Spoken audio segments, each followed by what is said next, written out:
There's really not a simple way to say this. I have PTSD.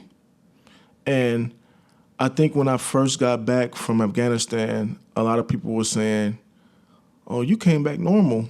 There's nothing wrong with you." But in my head, I was fighting demons.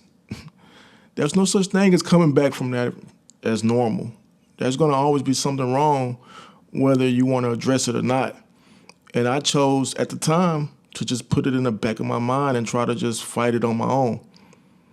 That fight has lasted over 11 years, and it's been eating me up.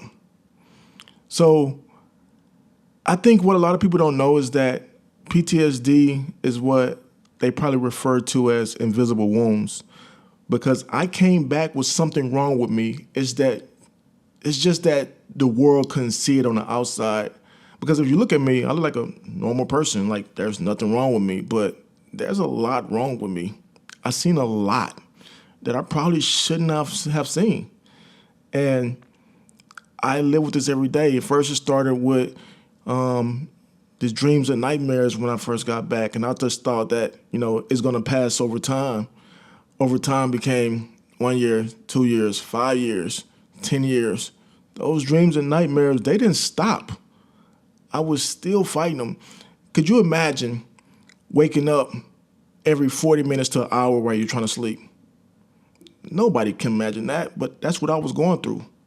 I was fighting something that I was never going to win, and I didn't realize it until late.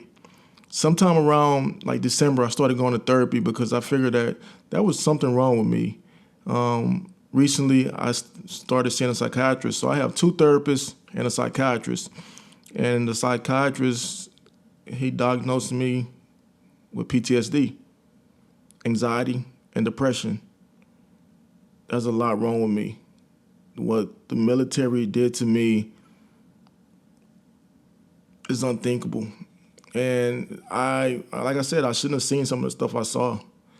I shouldn't have been a part of some of the stuff that I was a part of, and I had to live with it every day of my life. So now, when I wake up in the morning, I take meds just to try to have a normal day. When I go to sleep at night, I take meds just to try to sleep through the night. This is not fun. This is what PTSD is.